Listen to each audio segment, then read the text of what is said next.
खबरों के सिलसिले को आगे बढ़ाते हैं। लकी मरबत में सिक्योरिटी फोर्सेस के ऑपरेशन में कलअदम तहरीक तालिबान पाकिस्तान के 12 दहशतगर्द मारे गए। ISPR के मुताबिक दहशतगर्दों को गाड़ी में फरार होते हुए निशाना बनाया गया। दहशतगर्दों के कब्जे से असलहा और गोला बारूद भी बरामद किया गया। मकामी अमायदीन ने सिक्योरिटी फोर्सेस के एक्शन को सराहा।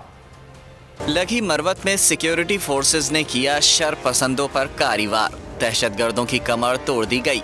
ISPR के मुताबिक लकी मरबत में सिक्योरिटी फोर्सेस और दहशतगर्दों के दरमियान रात को मुकाबला हुआ। बुज़दिल दहशतगर्द सिक्योरिटी फोर्सेस को देखकर भाग खड़े हुए। सिक्योरिटी फोर्सेस ने गाड़ी में फरार होते हुए दहशतगर्दों को निशाना बनाया। फायरिंग के तबादले में कलअदम TTP के 12 दहशतगर्द मारे गए। दहशतगर्दों से बरामद किया गया असलहा सिक्योरिटी फोर्सेस ने कब्जे में ले लिया।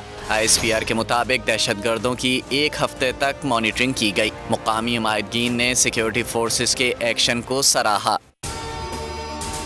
अगर आपको ये वीडियो पसंद आए तो लाइक पर क्लिक करें। खूने नाहक बहुत पी चुकी ये जमीन, अब कोई दिन में ये खून उगलने को है।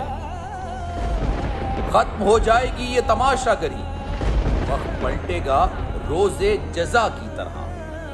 ये जो पेशावर में ताजा लहू है बहा, एक क़यामत करेगा फलक पर बपा। गम की सलमनाक घड़ी में बोल सानह पेशावर में शहीद होने वालों के लवाहिकीन के साथ। सब्सक्राइब करें और बेल दबाएं ताकि कोई खबर रह न जाए।